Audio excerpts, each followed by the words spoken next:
राम राम दोस्तों, कैसे हैं आप। आशा करता हूँ आप अच्छे होंगे, स्वस्थ होंगे।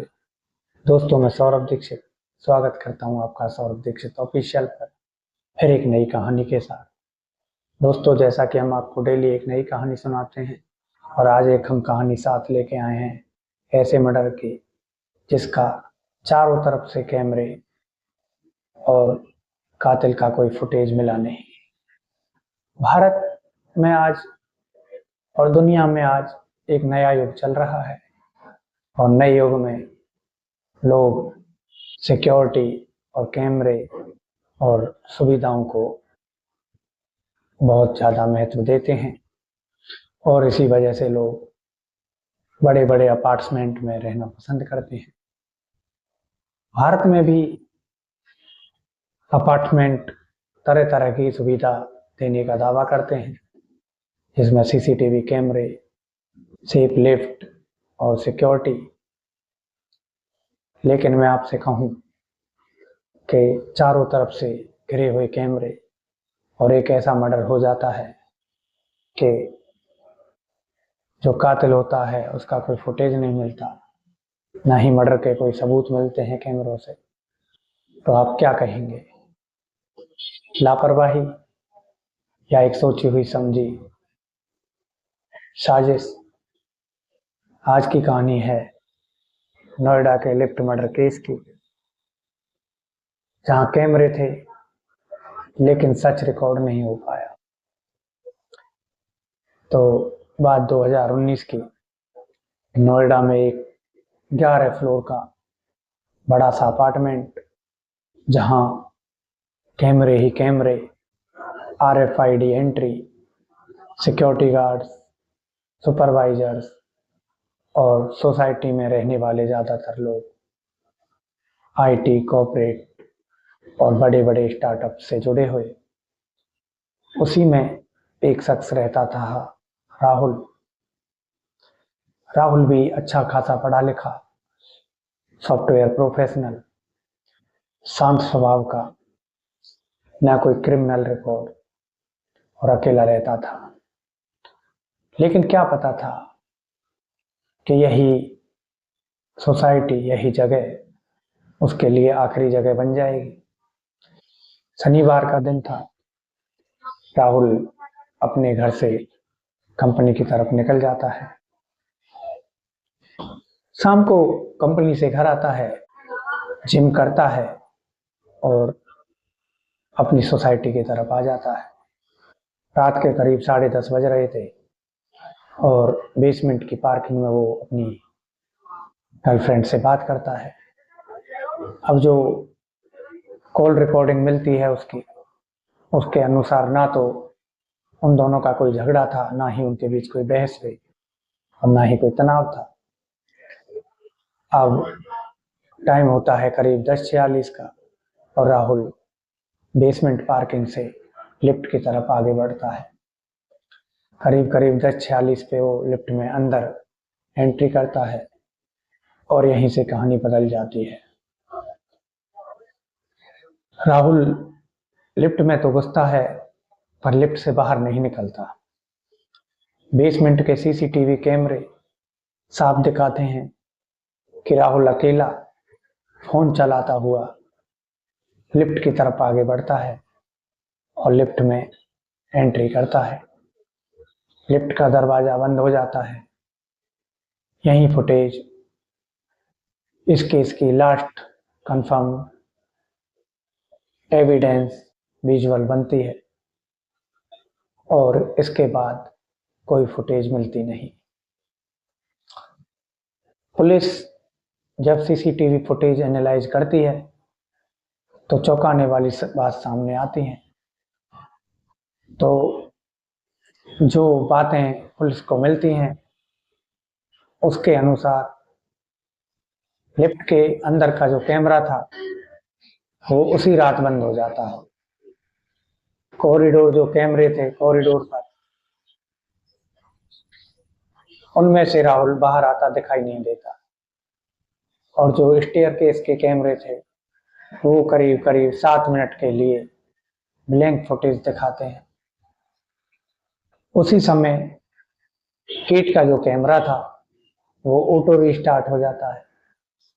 और ये 10:46 से 10:53 का समय पूरी सोसाइटी में एक अजीब सा ब्लाइंड स्पॉट बना देता है।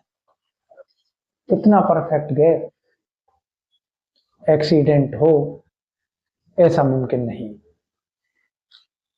बात सुबह करीब करीब 6:30 बजे, 6:20 का टाइम एग्जैक्ट। एक सफाई कर्मचारी सफाई करते हुए लिफ्ट के पीछे एक सर्विस शाफ्ट होती है, उसमें एक बॉडी देखता है। अब बॉडी राहुल की कंफर्म हो जाती है। पुलिस बॉडी को पोस्टमार्टम के लिए भेज देती है और जो पोस्टमार्टम से बात सामने आती है उसके अनुसार हेड ट्रॉमा, नेक कंप्रेशन, नो डिफेंसिव बाउंड्स, और जो राहुल के डेथ का टाइम होता है वो 10:50 से 11 के बीच का। मतलब साफ था, हत्या लिफ्ट के अंदर हुई या तो लिफ्ट से बाहर निकलते ही। फॉरेंसिक की टीम भी इसमें अपने अपने विचार रखती है। फॉरेंसिक टीम के अनुसार जो लिफ्ट का फ्लोर होता है उस पर माइक्रोस्कोपिक ब्लड ट्रेसेस मिलते हैं। राहुल के जो नाखून हैं उसमें स्किन के पार्टिकल्स मिलते हैं, और जो शर्ट का कॉलर है राहुल का उस पर किसी दूसरे व्यक्ति के डीएनए भी मिलते हैं। जो लिफ्ट की शाफ्ट है उस पर ड्रैग मार्क्स दिखाई देते हैं, लेकिन प्रॉब्लम थी किसी का फेस फुटेज में आया ही नहीं क्योंकि कैमरे बंद कर दिए गए थे। अब पुलिस की इंक्वायरी चलती है और पुलिस का शक जाता है उसी अपार्टमेंट में रहने वाले एक शख्स पर। 38 साल का ये शख्स अमित उसी अपार्टमेंट में 6th फ्लोर पर रहता था। उसके राहुल के साथ कुछ पर्सनल झगड़े थे, जिनमें से एक झगड़ा पार्किंग का था, कार पार्किंग का, जिसको लेकर उनके बीच कुछ कहासुनी भी हुई थी। अजीब बात यह थी कि अमित उस रात लेट भी आया था, लेकिन अमित का भी कोई सीसीटीवी फुटेज नहीं मिलता। कॉरिडोर कैमरा उस समय बंद थे, फ्रीज हो गए थे। अब ये कोइंसिडेंस था या प्लानिंग, ये पुलिस भी नहीं पता लगा पाई। अब जो लिफ्ट कंपनी थी उसने जो फैक्ट दिए, उसने जो बातें कही, उनके अनुसार जो लिफ्ट के कैमरे थे उन्हें रिमोट से भी बंद किया जा सकता था। पर जो कैमरे बंद कर सकता था वो सिर्फ जो कंपनी का मैकेनिक था, टेक्नीशियन कंपनी का, वो अपने टेक्निकल कोड से ही बंद कर सकता था। परंतु इसमें भी एक अजीब इफेक्ट सामने आता है, और वो अजीब फैक्ट ये होता है, अब ये कोइंसिडेंस है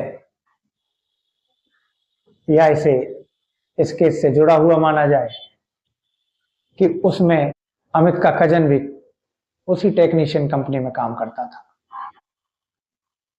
राहुल का फोन करीब करीब 10:49 पर रात को अनलॉक हुआ था, और उसमें पुलिस को एक अनकंप्लीट मैसेज जो व्हाट्सएप पर राहुल शायद भेजना चाहता था वो मिलता है। और जो वो मैसेज होता है वो यही होता है कि लिफ्ट में कोई, मतलब साफ था वो शायद किसी को बताना चाहता था कि लिफ्ट में कोई दूसरा व्यक्ति मौजूद है उसके साथ। दोस्तों, लेकिन बात वहीं आ जाती है, पुलिस के पास